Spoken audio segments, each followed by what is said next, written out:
There are three things you need to know about this man. One, he's worth $118.2 billion. Two, he has no interest in football. But three, he hates losing even more. There's a school out west that got left behind. Their conference collapsed, their in-state rival is richer, flashier, and gets all the headlines. But this school has something almost no one else does. A former student who's now one of the richest people on earth. His name is Jensen Huang. His company is Nvidia, and his alma mater is Oregon State. If he wants to, he could hijack the sport, because in college football, there's no salary cap, just talent and who can afford it. What would happen if one of the world's richest people who doesn't care about college football tradition decided to break the sport? I like to live in that state. We're about to perish, and everything, and I do my best work in that condition. He should give $50 million to Oregon State football, like tomorrow. But when I tell people about this crazy idea, I only hear the reasons why it won't happen. So today, we're gonna debunk those objections. Objection 1, billionaires don't care about college football. And that's true.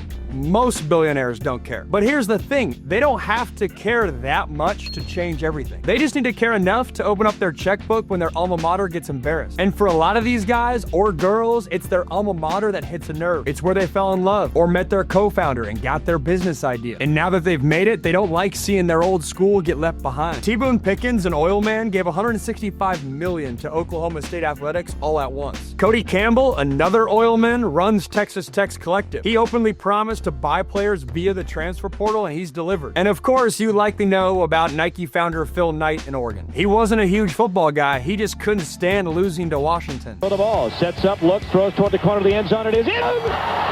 This is a series that has been played now 88 times. That's what makes the idea of an Oregon State dynasty so juicy. Jensen Huang doesn't love football. He just needs to hate losing to his rival, Oregon. And what should scare Oregon folks is that Phil Knight is rich, but Jensen Huang is rich. Nvidia is 36 times richer than Nike. All right, so we've established that billionaires don't need to love football to impact it. That brings us to objection number 2. 50 mil is too much. Sure, that sounds insane, but let's zoom out for a sec. Jensen Huang is worth $118.2 billion. That's billion with a B. Let's do some math on that. We've got 50 mil divided by 118.2 bill times 100. What does that equal? That equals 0.0423%.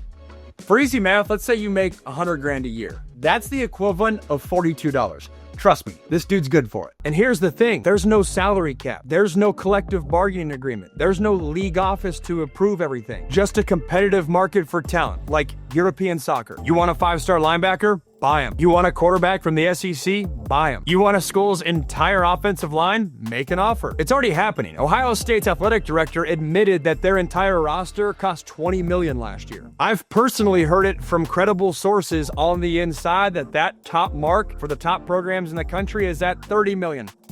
Oregon. So if a guy like Jensen wakes up and decides that, hey, Oregon State deserves a shot, he's not overspending, he's just playing the game. He could drop $50 million into the collective and then drop another $10 mil for a Nvidia beer garden inside Reser Stadium. Partner with every craft brewery in Oregon. Turn game days into the largest beer convention in the entire US. Suddenly Oregon State isn't just good, they're the largest, most active tailgate in the country. Hell, he could charter flights from Portland to Corvallis for every home game and spend less than 0.05 of his net worth. So no, 50 mil is not too much. If anything, it's just enough to get the war chest started. Okay, so the next objection, coaches won't let it happen. Right, let's talk about that. Objection number 3, coaches won't let it happen. You hear this objection a lot, but here's the deal. In 2025, head coaches don't control recruiting anymore. The collectives do. The days of a head coach walking into a living room and smooth talking the recruit and his parents, yeah, those days, they're over. Now, when a 5-star recruit answers the phone, the first voice they might hear is the collective director, or a lawyer, or a marketing agent. And you know what? As things currently stand at the time of this video, none of those people work directly for the football department. They're not part of the staff. They're a different entity. This already exists. In Miami, John Ruiz ran wild, turning around NIL deals like candy while Mario Cristobal just tried to manage it. At SMU, the Pony Up Collective raised $100 million in pledges before the school even joined the ACC. In our Arkansas, the state attorney general is suing a player over an NIL deal gone sideways. Coaches don't have veto power over money like that. And they're not walking away from a top 10 recruiting class just because the money came from a booster's Venmo account. So let's imagine Jensen drops $50 million into an independent collective. But not just that. Oregon State becomes the first program to run AI scouting at scale, built fully in-house by Nvidia engineers. It watches high school games in real time and instantly offers recruits NIL deals through Nvidia's cloud. So a 17-year-old scores a touchdown in Georgia, then gets a notification for a $500,000 Tesla NIL deal. By the time the head coach gets involved in this scenario, he's already signed. So no,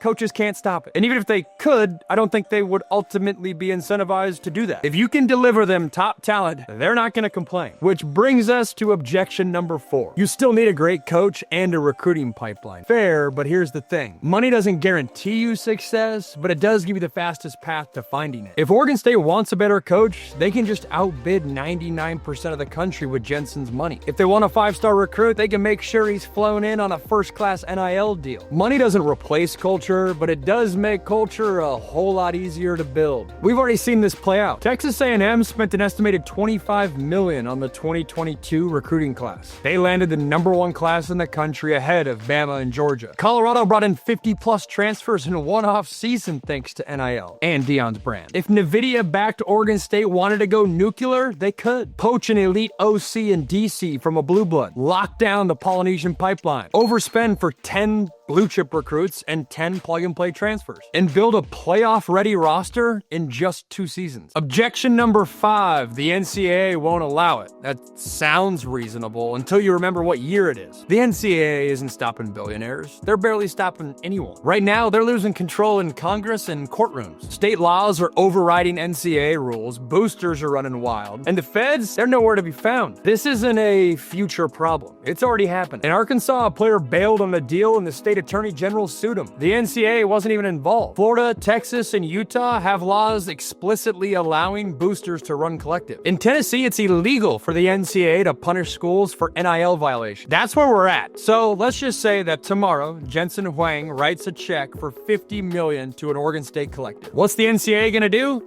Nothing. Because if it's compliant with Oregon State law, it's untouchable. The NCAA couldn't stop SMU from raising $100 million to leave their conference. They couldn't stop Miami's boosters from negotiating deals behind Mario Cristobal's back. They're not gonna stop Jensen Huang. Which brings us to our most important point of all. This isn't about rule breaking. It's about playing by the rules better than anyone else. And that's what Nvidia does. So let's say he actually does this. Jensen Huang makes the call. $50 million annually to revive his alma mater. What happens next? Oregon State doesn't just get good, they get unbeatable. They poach a 5-star quarterback from Oregon. They overpay for a defensive line that looks like Georgia's. They hire the best strength coach in the country. Now they're winning 10, 11, 12 games a year. And college football as a whole doesn't know what to do with them, especially given all the playoff chatter and restructuring of formats at the time of filming this video. You can't ignore how they're building a dynasty, and you certainly can't stop the recruits from noticing. Suddenly, every weekend in Corvallis feels like tech nerds at an SEC tailgate. The team's NIL collective runs their scouting through a custom Nvidia AI dashboard. Recruits get live offers on their phone mid-game. Even Oregon starts to feel like the little brother. I know Oregon State fans like the sound of that. And when, not if,